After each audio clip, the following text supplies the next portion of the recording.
everyone, and welcome back to the Seek the Joy podcast.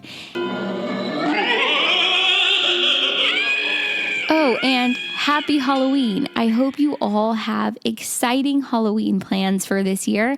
I personally love Halloween. I love any excuse to decorate and get festive. I love to carve pumpkins, but I don't do the scary movie, horror movie, gory things. You'll never catch me at a Knott's Scary Farm type situation, but I just love any excuse to get festive. And I don't know about you, but I just love seeing the little trick-or-treaters. I just think it's so freaking cute. And this year, I'm dressing up for the first time in probably at least 10 years. No joke. I'm going to be posting my fantastic costume on the Seek the Joy Instagram page. So I hope you'll go on today and check it out. Or if you're listening to this podcast after Halloween, just head over to the Instagram and see what I dressed up as this year. So on today's podcast is Melissa Anderson, and Melissa and I met while in law school, and she just recently moved back to Houston, Texas, where she grew up. And while in law school, Melissa found joy and grounding and honestly found her way back to herself through SoulCycle.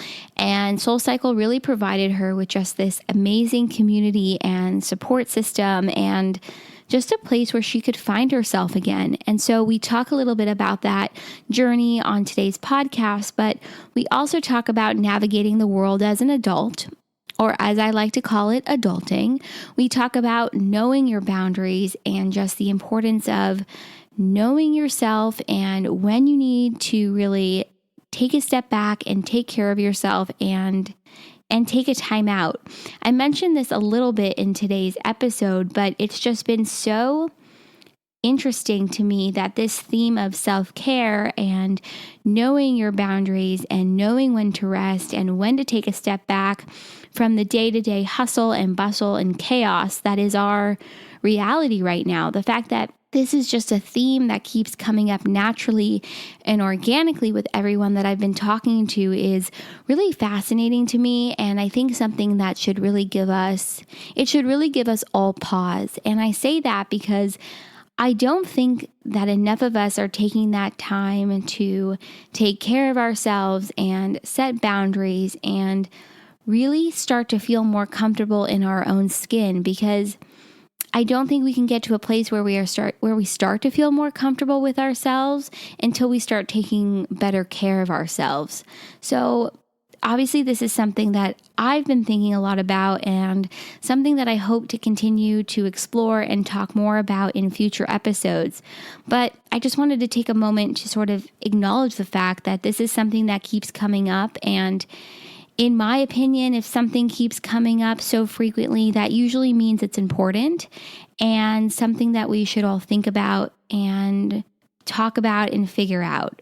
So I hope you enjoy this episode just as much as we enjoyed recording it. I just think her journey with SoulCycle and her experiences on and off the bike and in law school and beyond, and moving to a city, right after a hurricane, just huge, big transitions in life. I just think her story is so relatable and something that we've all gone through or are currently going through or will go through. So yeah, enjoy. And here is my conversation with Melissa.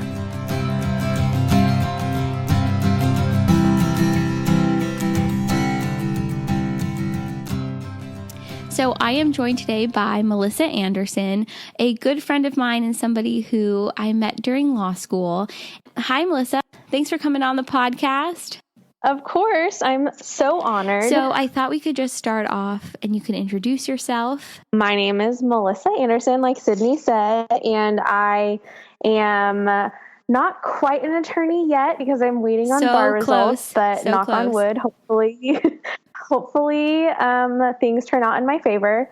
But I am currently living in Houston, which is where I grew up, and I am working at a law firm downtown that does maritime law, which hardly anyone knows what that is. And it's really complicated to explain, and I don't really even know what it is.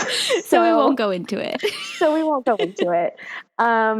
Just let that be. And so, yeah, I'm back here in Texas and trying to readjust to everything Texas since I've lived in LA for the past 3 years. Yeah, well, I'm really happy that you moved back to Texas for you. I'm not personally happy about it, but that's fine. So you and I met in law school, and I'll never forget, you were sitting in the atrium and I was walking around during class as I normally would when I would just start to lose my attention span. You were in your bar prep course. Was that what it was? Okay, no wonder I left the room. Yeah. Anyway, I remember coming into the atrium, and I had seen you, I think, a couple weeks prior with a mutual friend of ours, and I just started talking to you about SoulCycle because we had seen each other at SoulCycle, and me being the very forward person that I actually I'm not that forward, but I was in that moment. I just suggested that we exchange numbers and go to class together sometime, I think is what happened. So my point is, you and I met in law school. So what would you say you learned the most about yourself during those 3 years? I think I learned probably that, like, I just am actually capable of doing things I didn't think I would be capable of.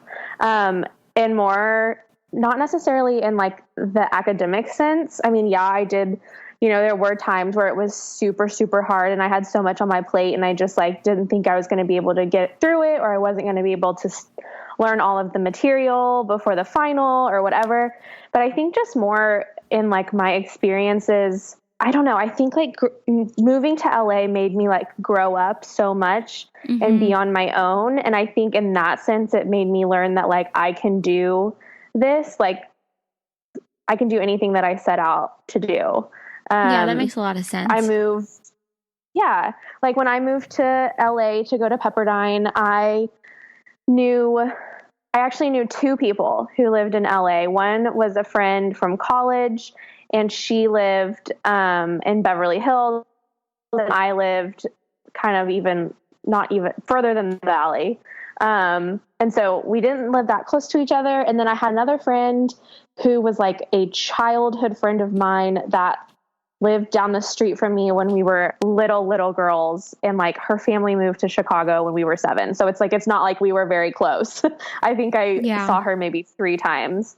So I basically moved to LA not knowing anyone, and I don't know what gave me the gumption to do that, but looking back on it, I can see like, wow, like I was stronger than I thought I was, because I was able to do that and like create a wonderful life in LA that like I truly, truly miss. I think you showed yourself, okay, of course you can handle things academically, because if you couldn't, you wouldn't have gone to law school to begin with. Yeah. But it's also about what you can handle on a personal level or even emotionally, just handling a lot more than maybe you had ever had to handle or juggle before, which I think is a big takeaway for me from the law school experience too, is that I can handle a lot more than I ever thought I could. And what goes hand in hand with that too is that I'm much stronger than I ever thought I was. And I think absolutely, for a lot of us, especially if you're so academically driven, your life is school and what grades you get and your academic achievements. But, you can't make it through such a rigorous program, no matter what school you go to, if you can't handle it emotionally and on a personal level. And I think there's a huge amount of growth that sort of comes from those experiences. But at least I sort of learned too, you can't do it alone. Nobody is an island. And so obviously you did end up making friends and good friends and people who I would probably say you still obviously keep in touch with and talk to, and you and I are still friends. But going through that law school experience, what were things that you did to sort of keep yourself grounded, or even just now, what are things that you do to keep yourself grounded? Because working, in a law firm or in any legal or professional setting, it's demanding. So my 1L year, I obviously made friends, but it was a slow process because I didn't know anybody. And so, I spent a lot of time at my apartment and with my dog, which I'm so glad I took her to LA to keep me company. But I just started, I don't know, I didn't lose myself. That seems really dramatic, but I just was kind of I feel I need something else in my life. And it sounds really corny, but I started going to SoulCycle, which is kind of the bedrock of our friendship. It really I is, though. It's SoulCycle and brunch is the bedrock of our friendship. I think so. It's a solid foundation, if you ask me. It is. Food and exercise. Totally. So I started going, and I was going through a tough time at the beginning of my 2L year. And I just I've never been one who loves to exercise. By no means is that me whatsoever. But I started going to my gym at my apartment because I was just really frustrated and confused and stressed out. And I was getting bored of the treadmill. And so for some reason I was oh, there's this place in Malibu called SoulCycle. Let me go check it out. I don't know what made me do it, but I went to a class and was obsessed with it. And I think I also liked the fact that I was going in Malibu where there were celebrities. So that kind of kept me going back. That doesn't hurt. Yeah. I'm pretty sure in my first several months, Willow Smith, Katie Holmes, Minnie Driver. I think they were all in my classes in Malibu. So I was oh my gosh, I'm living the dream right now. Yeah, totally a girl who did not grow up in LA would say something like that. So you started going to SoulCycle, and obviously that really helped you stay grounded, and it gave you something else to do. Outside of class and studying. So can we talk a little bit about your SoulCycle journey? Because you do have I guess it's a SoulCycle, blog post, soul inspiration post written that you wrote. So the company does these, Soul Story. It's a soul story. Soul Story. Thank you. Yeah. So they do these soul stories, and, it's basically they ask, sometimes it's instructors, but usually it's the people who actually write at SoulCycle because they're very big on community, which is one of the things that I was drawn to about them. But they just get these writers who have kind of made big changes in their life, and they kind of focus it around SoulCycle. They write about it, and the company puts it on their blog. And so I was asked to do one. So you talked a little bit about earlier, your first class was during your second year of law school. Was that when they first opened up the Malibu location? No, I think they had opened maybe a year or two before. And so I think it was kind of a newer location. And so I think it was not an intimidating environment at the Malibu studio. And so I've always been someone who loves to dance. That doesn't mean I'm good at it. I didn't actually dance on a team or anything growing up, but I am a Beyonce lover at heart. So I just really think that says something, about my love for a good beat. Oh, totally. Side note, Sydney and I saw Beyonce in concert a little over a year ago, and it was life-changing. It was life-changing and also incredibly stressful with the traffic at Dodger Stadium, but I digress. So stressful. Anyway. So I think everything about it, I just loved, being able to exercise, but not actually feeling like I'm exercising. I never felt like I was being pushed by a coach and saying go faster, or focused on my performance, or, how many calories am I burning? I was never focused on that. It was just so fun. It was literally a dance party on a bike. And so I think it was super fun in the moment that I was in the class, but it also made me feel so good outside of the class because, of course, like exercise makes you feel good. And so I just became like super addicted to it. And then kind of later on through my journey, several months in, I was driving around in Westlake Village, which is close to where I was living at the time, and in this kind of shopping center. And I saw that there was a sign that said SoulCycle coming soon. And I was like, are you joking? This is 5 minutes from my house. I was super pumped. And I got online and did some research and, was trying to figure out like, when are they opening? And somehow, I don't really know how it happened, I stumbled upon the fact that they were hiring positions for the front desk at that studio. And again, I don't know where I got this gumption or where I thought I would have the time to do it, but I applied for the job and I was like, there's no way I'm going to get this. Who am I? I'm not super fit. I'm not like the typical like person you would think of who is obsessed with indoor cycling. But I got an interview and of course was like freaking out because this was in my height of SoulCycle obsessedness. Right. And so I had an interview and long story short, they hired me and I worked at the front desk with like, I don't know, maybe 8 or 9 other girls. And one of the things that I said in my interview of why I wanted to work there was I said, obviously, I love SoulCycle. It's done so much for me.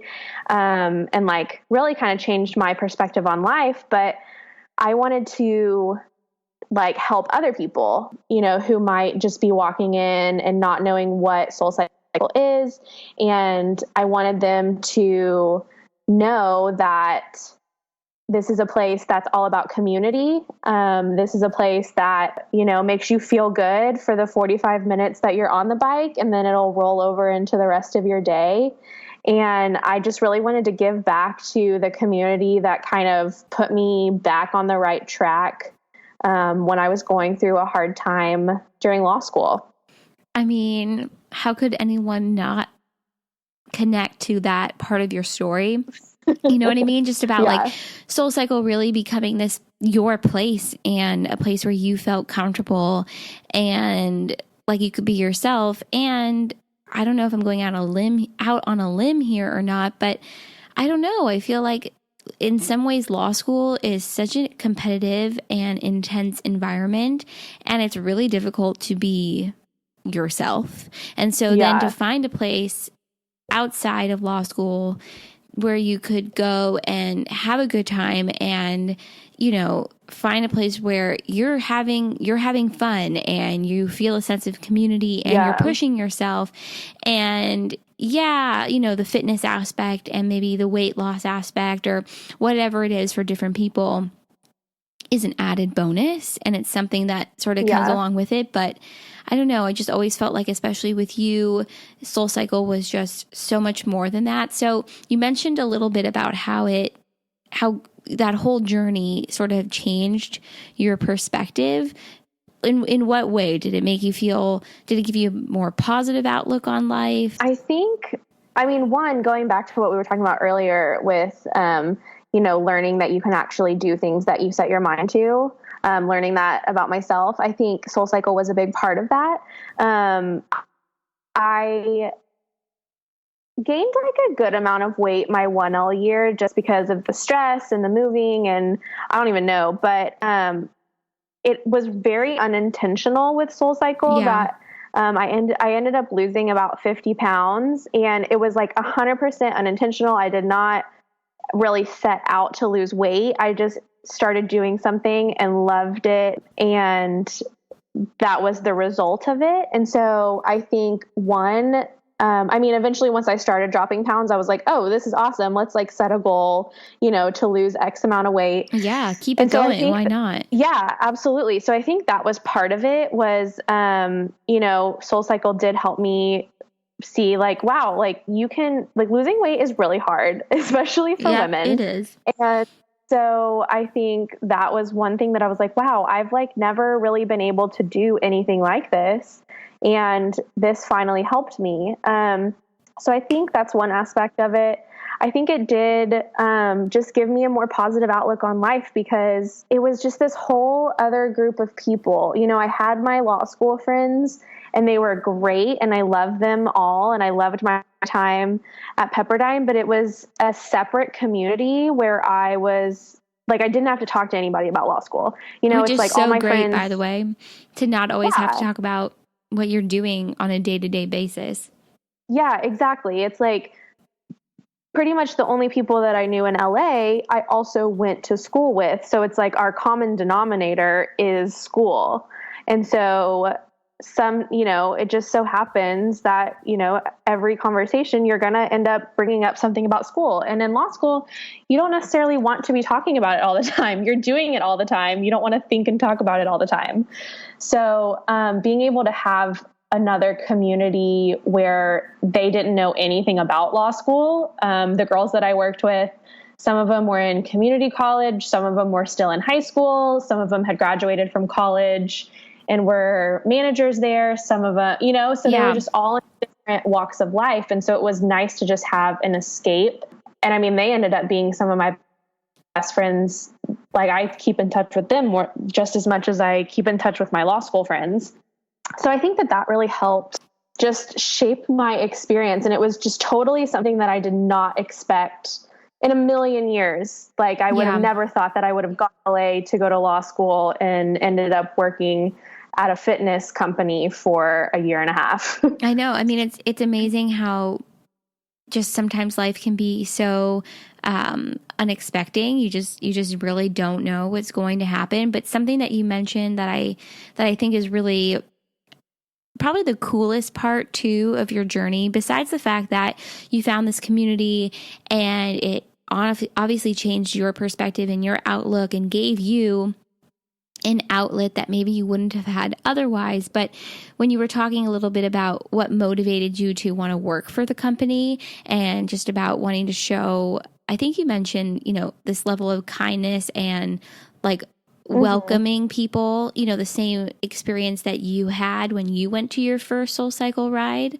I think that speaks a lot about the company and the people that work there, but also about you and who you are. And so I just think that's such an important point that, as we all experience more kindness, it encourages us to be kinder in return. Absolutely. And I just think there just really isn't enough of that out there. And so the fact that was in part, your motivation and wanting to really help others who may be going through a similar experience or journey that you were going on, I think is so important too, because I think so often we all just sort of exist side by side, but we don't talk enough about maybe what's really going on. And maybe someone is showing up to a class, but we don't know what's going on in their day-to-day life or what their goals are or what, they're excited about or what they're struggling with. So to kind of go into something with the attitude of I'm here because I want to support you, I think is so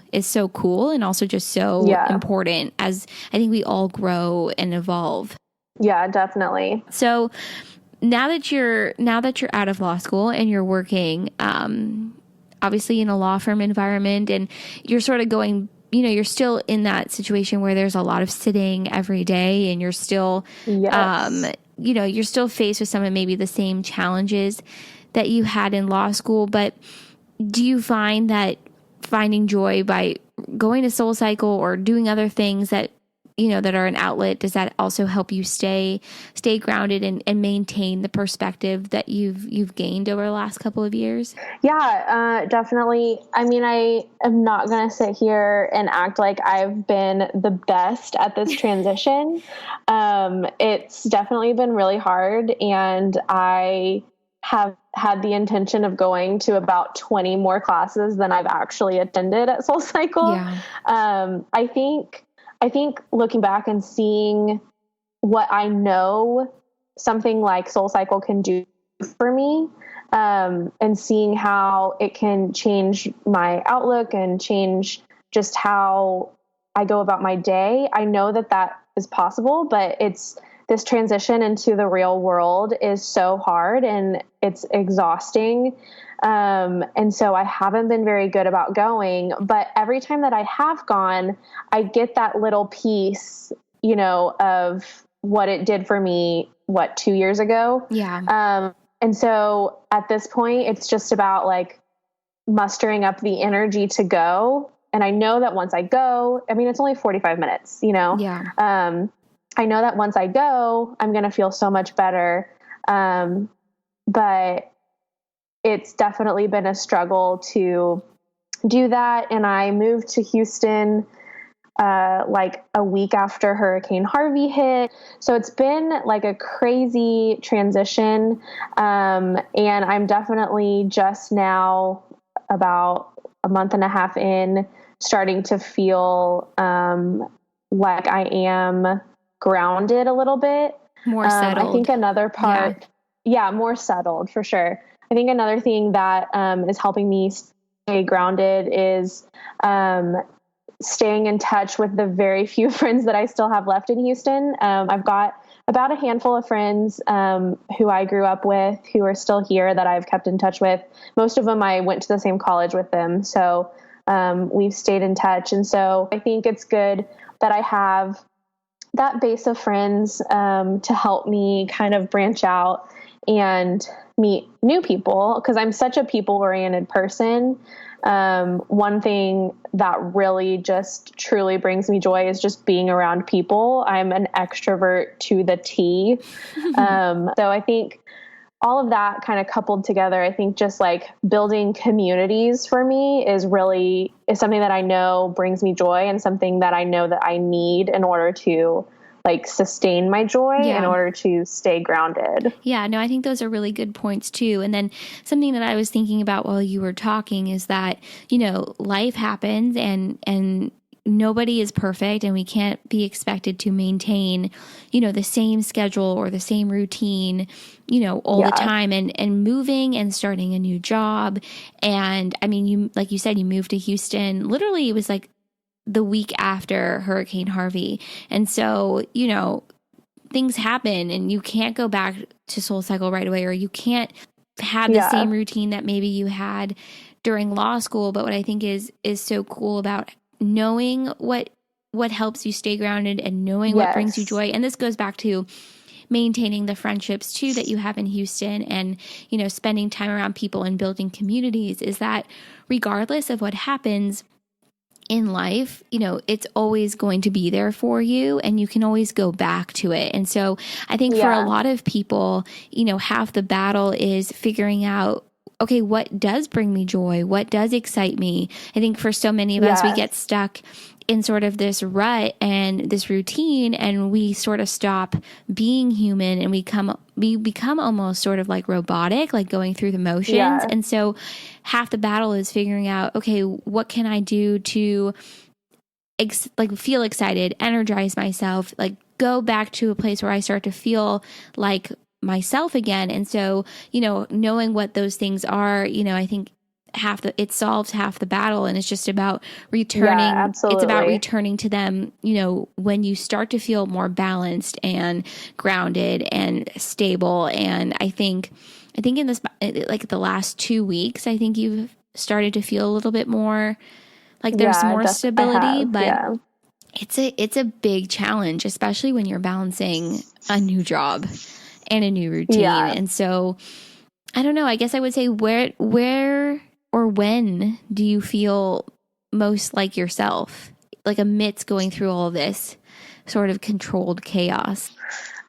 Controlled chaos. That's perfect. Literally the only way I can describe it, because when there's just so much going on, and, you know, I've been there too, where you're moving and you're starting a new job, and then, you know, things happen in your family, or things happen with your friends, or Mother Nature like loses her mind and there's a hurricane, like, you know, it's controlled chaos. And so it's sometimes really hard to feel like yourself. So that's honestly my new favorite phrase.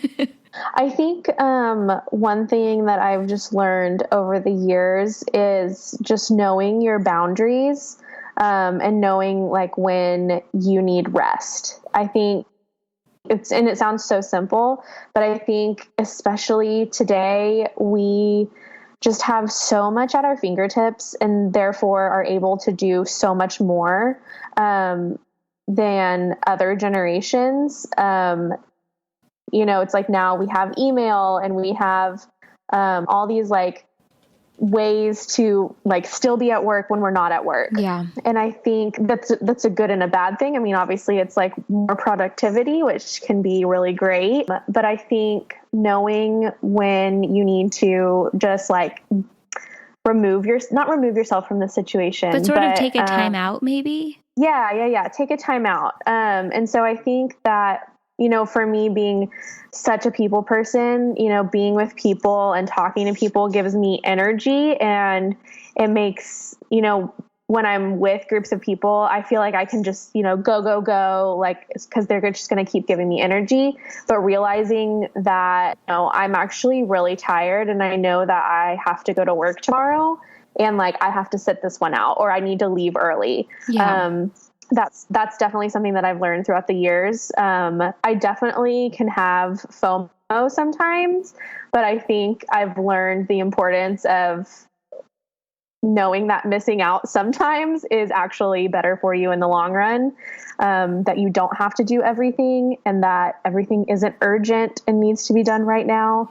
Obviously there's going to be seasons in life where you are going to have to, answer the email on a Saturday night and like go do work. But I think just figuring out that balance is really, really important. No, that makes a lot of sense. And I think that's something that's been coming up a lot lately with myself and also with the people who I've been talking to on this podcast and just in text conversations with friends is knowing your boundaries and knowing when to take time for yourself. And I think self-care is like the new like it word right now. And so I think it's so interesting that this is really coming up in almost every conversation that I've had. And you said something that I haven't heard someone say before, which is knowing your boundaries. And I think so many of us don't know our boundaries, and it has a lot to do with FOMO, fear of missing out, because, there's also, at least personally, historically through my life, I've always worried, well, if I don't go, are they not going to ask me again to come? Like, yes, absolutely. And I've kind of come to this place where it's like, I know my own limitations and I have to really sit with myself. Okay, am I sitting this one out because I'm tired and I'm respecting my own boundaries, or am I just being lazy? You know what I mean? Yeah. And so, and I think that goes back to knowing your boundaries and also knowing yourself and, what you need in that moment. So I think that's so interesting that that's a theme that keeps coming up because like you were talking about, I mean, we live in this major technological age where we basically carry a computer with us all the time. I mean, which is mind-boggling. Our iPhones are basically computers, and we are so accessible all the time. And I want to be accessible to people that I care about, but I also need to learn sometimes, they'll be okay if I wait 15 minutes to respond. You know what I mean? And this email will, I'll do better writing this email if I'm sitting down as opposed to running down the street and almost walking into like a telephone pole, so I think it's just, I think we're all so used to and wanting to adapt to the demands that are on us right now. But I think it's really hard to navigate. And I think we're all learning kind of as we go. Yeah, totally. One of the things, it was like my second week of work.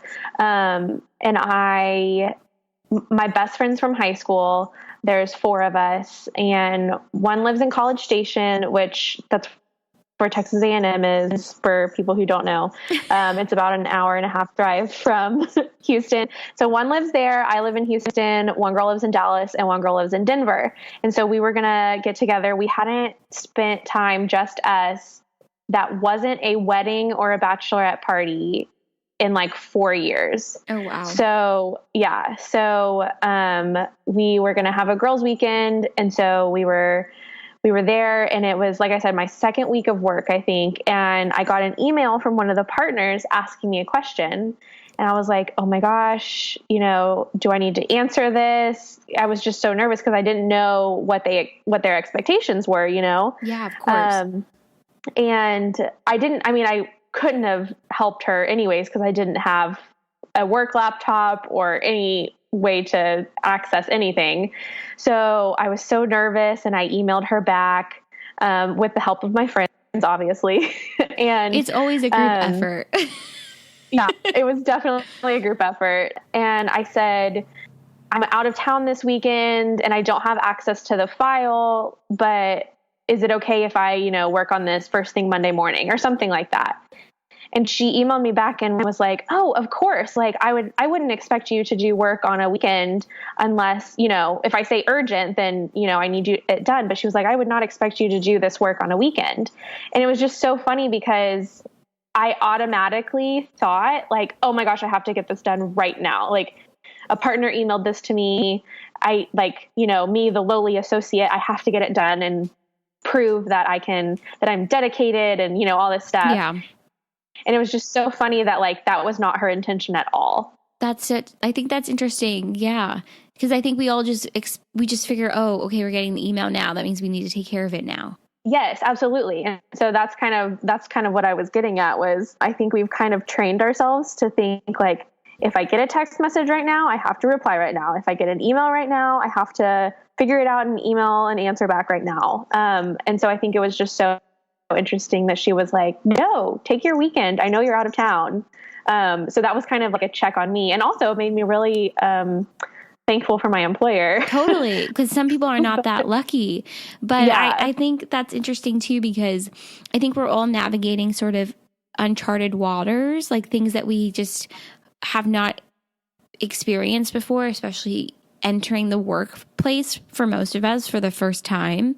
I mean, I think you and I pretty much, did you go straight into law school from college or did you take a year off? I took like 6 months off and I taught high school. Because I took 4.5 years to graduate because I have a teaching degree. Okay, that's what I thought. So I went straight from college to law school. So I took no time off. So I had no workplace experience, just classroom experience. Yeah. And so it's really interesting that we're all sort of now, for the most part, navigating like this new world of being an adult with responsibilities. And so I think navigating the world as an adult is really, it comes with its own set of difficulties, and there really isn't a manual for it. All the time I'm like, where is the manual? I know. When I turn to page 52 and could you tell me like how to navigate this situation? Oh my gosh. Not to sound too much like a millennial, but like this whole adulting thing is really tough. And I think we're all trying to figure it out. And so I think it's so important for all of us to just be kinder to ourselves and kinder to other people, and to really foster these communities around us, because the more we have people around us who we support and who are supporting us, the easier it is to sort of navigate these situations. Yeah. And we all don't know what we're doing. Nobody knows what they're doing. So I think your story about, getting that email, I would be the same way. I would expect they would want me to, get to it right now, because that's when you sent me the email. So I think it's a good lesson for all of us, that we have to take time, and our employers, for the most part, are going to respect, that time. I know every environment is different, but I don't know. I think it's all wrapped into just figuring it out as we go, which is kind of what we're all doing. Learning on the job, quite literally. Yep. Fake it till you make it. Literally, fake it till you make it is my motto. I have no idea what I'm doing 95, maybe 97% of the time. And I just hope nobody knows. But I'm announcing this on this podcast, so now they're all going to know. But what is your biggest dream? I don't know if I've ever been asked that before. Usually when I get asked a question that I've never been asked before, I just go with like my first initial gut thought, because I feel like that's the truest. Yeah, your intuition.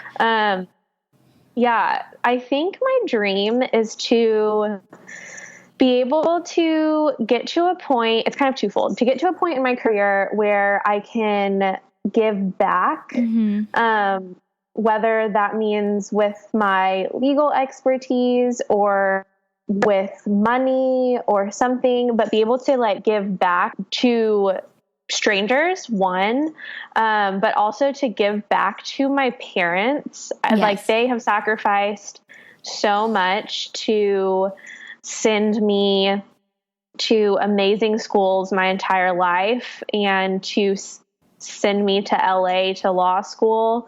And just, it's like the older you get, I think the more you appreciate what your parents have done for you, at least I have. And so I think one of my, probably my biggest dream is just to make my parents in their older age, 10 years down the road or so, just give back to them what they've given to me, whether that means, helping them out in retirement or helping them move somewhere, or I don't even know, just giving them the time with their grandkids, if that happened.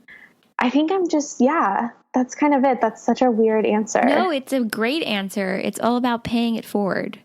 I think that's really, that's how to couple it all together. Yeah, I think that was the phrase that popped in my mind when you were talking about, giving back maybe philanthropically and then also to your parents, which I think is such a beautiful thing to be able to do, which is high up on my list of goals too. It's about wanting to honor them too for everything that they've done for us. And I just don't know if everybody's parents just in general know how much we all appreciate what they've done for us. And so I love that answer. I think it's a great answer. It's not a weird answer at all. I think it's perfect. Thank you for coming on my podcast. Of course, I loved it. I think a lot of people can relate to your journey with SoulCycle because you said this earlier, but just about sort of losing yourself. I think it's so easy to lose who you are in the midst of so many changes and navigating a new city or a new school or a new job or whatever it might be. And you're so focused on what's in front of you, but you forget to sort of take care of yourself. And so I think a lot of people can relate to what kind of to me feels like your journey to figuring out who you are and sort of getting back into a place where you are sort of in touch with who you are. And so I think it was sort of a journey back to Melissa. I think that's kind of the best way to put it. So I think a lot of people can relate to that and just being an adult and trying to figure out a new job. So anyway, thank you. This was fun. I enjoyed our conversation. Yes, me too.